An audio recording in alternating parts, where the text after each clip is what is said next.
Hello, XJW family. I haven't been on here in a while. I know I'm a slouch. I said I was going to continue doing this and keep it going as far as being an activist, but I knew I wasn't going to. I knew I had too much work to do.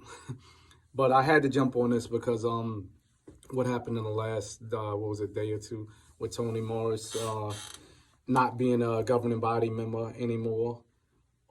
However it happened, whether he was pushed out, whether he left on his own for whatever reason. But I have a personal story with this situation because I had, and forgive me if I'm all over the place with this one. It's just going to be erratic. I posted something regarding him online some years ago, maybe about 2 years ago. Maybe it was about 2020. I posted something with him when he had a video talking about the whole license thing, like, oh, then you don't get your license if you're not baptized.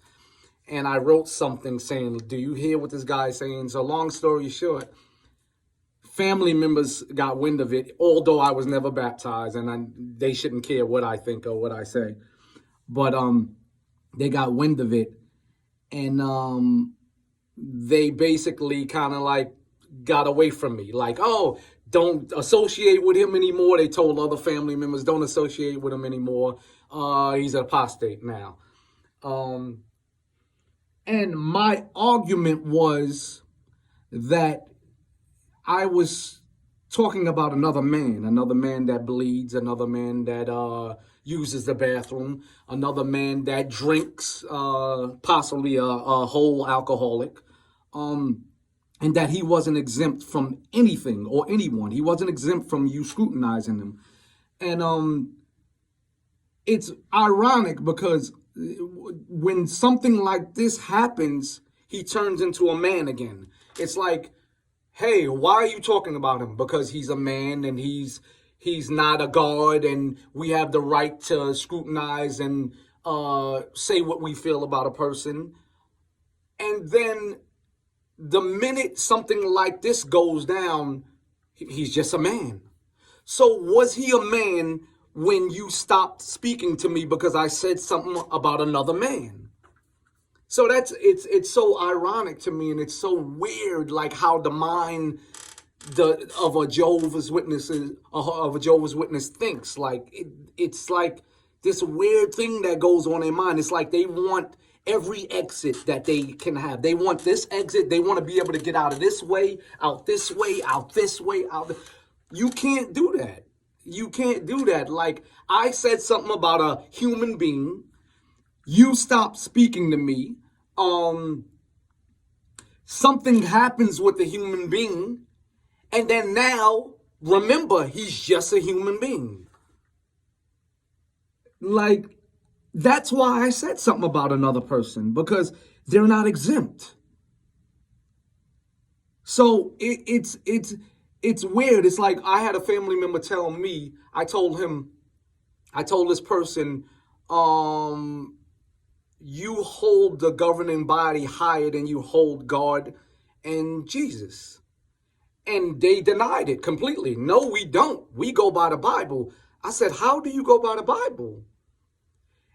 And I use the example. I use the example when David Splain said about the whole locust thing. That, hey, we have to find out a different type of different reasoning. We're not the locust. The locust is obviously bad in the Bible. I said, yeah, but then if you don't follow the governing body and you only follow the Bible, if you have 8 million witnesses, you're going to tell me all 8 million witnesses didn't find out that they weren't the locusts in the Bible before David Splain did? So it's weird how these people think. And there's a lot of people that I see on the internet that's kind of like, they're very no, but these are just the rank and file. I'm going after the governing body. The governing body has the right to be arrogant.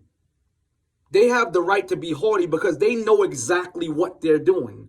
The rank and file are arrogant and haughty, and they have no idea what the governing body is doing.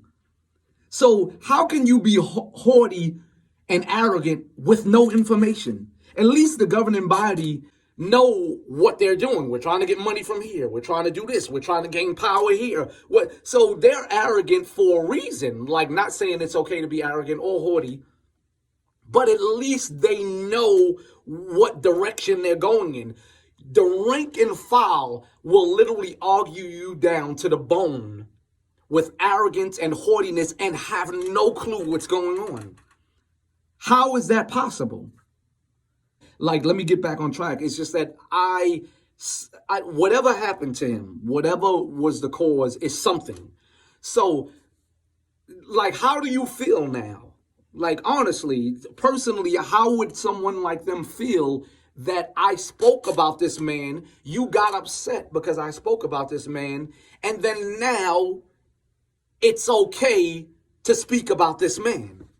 You need the governing body to tell you about this man. You don't have the capacity and the intellect and the insight to look at a person and say, I don't like this guy. Something's up with him. You have to have the organization say, hey, now we tell you something's up with this guy and we don't like his situation, whatever's going on.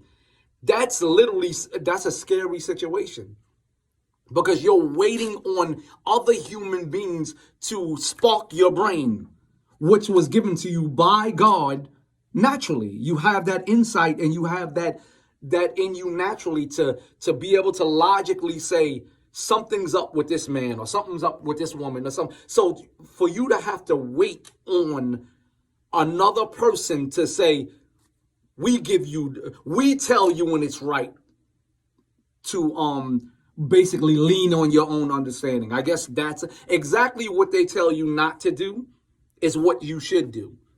When they say don't lean on your own understanding, that's exactly what you're supposed to do. It was God given. It was something that you have naturally inside of you to say, okay, this doesn't feel right. This don't feel right. This is okay. It's a natural thing. So please lean on your own understanding. You don't have to have another person tell you how to feel and what to think about something else. If you do, then there's a problem and you have to reevaluate that.